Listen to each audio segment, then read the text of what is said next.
Livro Experiência da Mesa, capítulo 8, parte 1. Passe adiante. Que todas estas palavras que hoje lhe ordeno estejam em seu coração. Ensine-as com persistência a seus filhos. Converse sobre elas quando estiver sentado em casa, quando estiver andando pelo caminho, quando se deitar e quando se levantar. Deuteronômio 6, de 6 a 7. Minha mãe tem 86 anos e é muito sadia e esperta.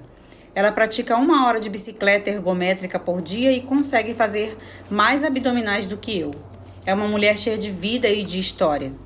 Mamãe mantém vivo o legado da nossa família, conectando as gerações com suas histórias. Amamos ouvi-la contar sobre como era a vida antes de haver luz elétrica, água encanada, telefone e carros. Uma das minhas histórias preferidas é quando mamãe conta sobre a experiência espiritual de seus pais. Sua mãe entregou a vida a Jesus numa fazenda em Oklahoma, enquanto participava de um reavivamento de 3 semanas. 10 anos depois, meu avô se uniu a ela na fé. Aos domingos, os vizinhos das fazendas próximas se reuniam para ouvir a vovó falar da Bíblia e da importância da palavra de Deus para a sua vida familiar. As reuniões mudavam de casa em casa e eles faziam o que chamamos de reuniões de oração nas cabanas. Com o crescimento, o grupo passou a se reunir numa escola doméstica. Mais tarde, o lugar se transformou numa escola dominical e depois na primeira igreja da comunidade. Vovó dava os estudos da Bíblia todos os domingos, semana após semana. Meu irmão e eu adorávamos ouvir suas histórias e conhecíamos muito bem nossa herança espiritual. Minha mãe, a segunda de 5 filhos, conta como se desenvolveu o relacionamento dela com a mãe. Todas as manhãs, ela se levantava cedo para ajudar a vovó a preparar o café da manhã. A responsabilidade de mamãe era fazer biscoitos e colocar à mesa. Vovó fazia a carne e os ovos. Às vezes, elas também acrescentavam panquecas ou batatas ao cardápio. Enquanto as duas preparavam o de jejum, a irmã mais velha de minha mãe arrumava as camas e ajudava os mais novos a se vestirem para ir à escola. Todos se reuniam em volta da mesa para tomar o café da manhã juntos. A avó de minha mãe, que morava com eles, arrumava a cozinha depois que as crianças saíam para a aula. Ao participar do preparo da refeição, mamãe criou um vínculo íntimo de confiança com minha avó. Quando se tornou adolescente, era na cozinha, de manhã cedinho, que ela contava à vovó seus segredos. Minha avó era sua confidente e ela sentia segurança de lhe contar tudo. Quem voltava com ela da escola, de quem gostava e de quem não gostava. Vovó ouvia, acrescentando toques de humor e sabedoria. Era natural para as duas conversar enquanto trabalhavam juntas na cozinha. A prática dos mandamentos de Deus. Depois que Deus lhe entregou os 10 mandamentos, Moisés instruiu o povo de Israel acerca da importância de ensinar aos filhos a prática dos mandamentos da vida cotidiana. Ouça, ó Israel, o Senhor, o nosso Deus, é o único Senhor. Ame o Senhor, o seu Deus, de todo o seu coração, de toda a sua alma e de todas as suas forças. Que todas essas palavras que hoje lhe ordeno estejam em seu coração. Ensine-as com persistência a seus filhos. Converse sobre elas quando estiver sentado em casa, quando estiver andando pelo caminho, quando se deitar e quando se levantar. Deuteronômio 6, 4, 7. As palavras que Moisés menciona nessa passagem são o que conhecemos como os 10 mandamentos. Parafraseando o texto para que ele reflita nosso estilo de vida no século XXI, Moisés está dizendo que os mandamentos de Deus edificam nosso caráter se falarmos sobre a bondade divina e aquilo que o agrada ao longo do dia, em especial quando chegarmos ao lar e nos sentarmos em casa.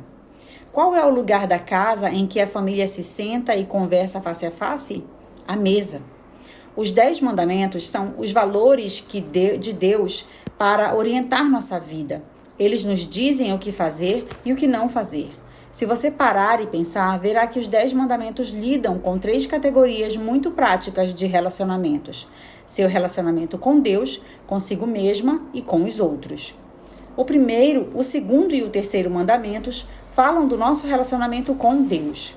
1. Não terás outros deuses além de mim. Êxodo 23. Deus valoriza o compromisso. Número 2. Não farás para ti nenhum ídolo. Êxodo 24. Deus valoriza a autenticidade. Número 3. Não tomarás em vão o nome do Senhor, o teu Deus. Êxodo 27. Deus valoriza o respeito. O quarto mandamento fala do nosso relacionamento com nós mesmos. Número 4. Lembra-te do dia de sábado para santificá-lo. Trabalharás 6 dias e neles farás todos os teus trabalhos. Mas o 7º dia é o sábado dedicado ao Senhor, o teu Deus. Nesse dia não farás trabalho algum. Êxodo 20, de 8 ao 10. Deus valoriza o descanso. Do 5º ao 10º mandamentos, encontramos instruções sobre nossos relacionamentos com as outras pessoas. 5. Honra teu pai e tua mãe. Deus valoriza os pais. 6. Não matarás. Deus valoriza a vida. 7. Não adulterarás. Deus valoriza o casamento. 8. Não furtarás. Deus valoriza a propriedade. 9. Não darás falso testemunho contra o teu próximo. Deus valoriza a honestidade. E 10º, não cobiçarás a casa do teu próximo, nem coisa alguma que lhe pertença. Deus valoriza a individualidade. Esses valores são base para um bom caráter. Fé em Deus, cuidado pessoal e respeito pelos outros. Era sobre essas coisas que minha mãe, minha avó, conversavam enquanto preparavam juntas o café da manhã.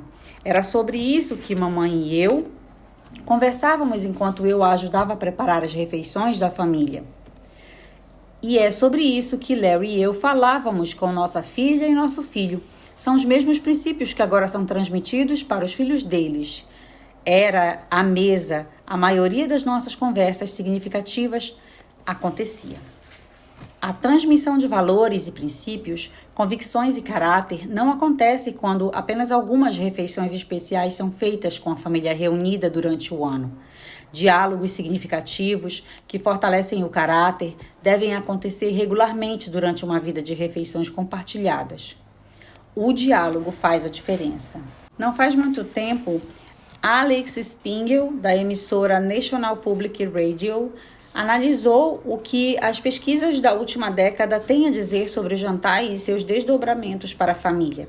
Ele teve acesso às descobertas das melhores universidades norte-americanas, como Harvard, e descobriu que as famílias que fazem as refeições juntas se saem melhor em todos os aspectos do que as que não têm esse hábito.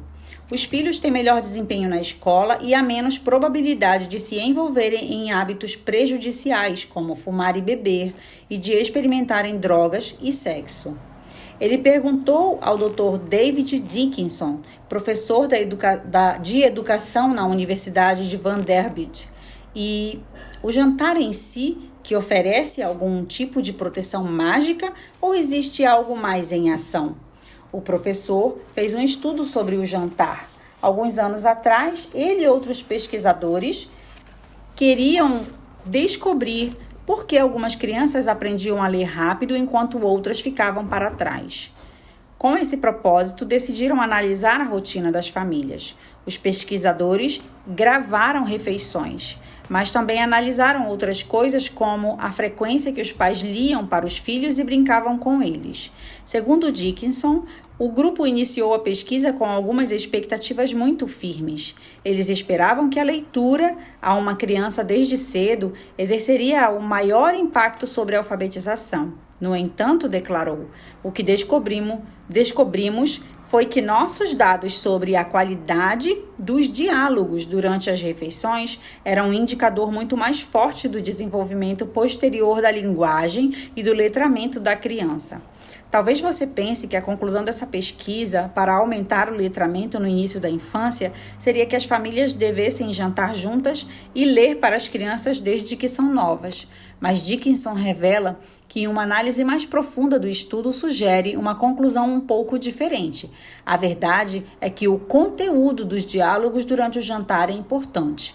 Ou seja, as crianças que se saíam bem não só jantavam com a sua família, como também tinham uma conversa complexa, rica em explicações, histórias e debates enquanto comiam. Não surpreende que as escrituras nos instruam a conversar regularmente com os nossos filhos sobre o amor de Deus, nosso relacionamento com os outros e sobre como somos valiosos uns para os outros. Excelentes conversas à mesa. Junto com sua família, debata os valores dos 10 mandamentos. Número 1, compromisso. Número 2, autenticidade. Número 3, respeito. Número 4, descanso. Número 5, paz. Número 6, vida. Número 7, casamento. Número 8, propriedade. Número 9, verdade. Número 10, individualidade. O caráter se desenvolve à mesa. A mesa é um lugar onde podemos educar nossos filhos. Embora não queiramos que as refeições se transformem numa sala de aula rígida, as conversas à mesa podem desenvolver o caráter e a habilidade de aprender por meio de interações naturais e positivas. O momento do jantar é uma ótima oportunidade para encorajar e edificar uns aos outros. Isso se faz por meio de comentários afirmativos sobre as histórias que os outros contam, como elogios pelo comportamento, pela participação e pela cortesia. Parabenize seus filhos quando eles tiverem boas maneiras. Essa é uma forma de reforçar o comportamento positivo sem corrigi-los o tempo inteiro pelo comportamento ruim.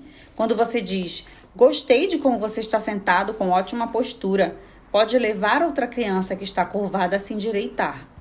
Às vezes, melhorar sua postura sem dizer nada motivará outros a se sentarem eretos.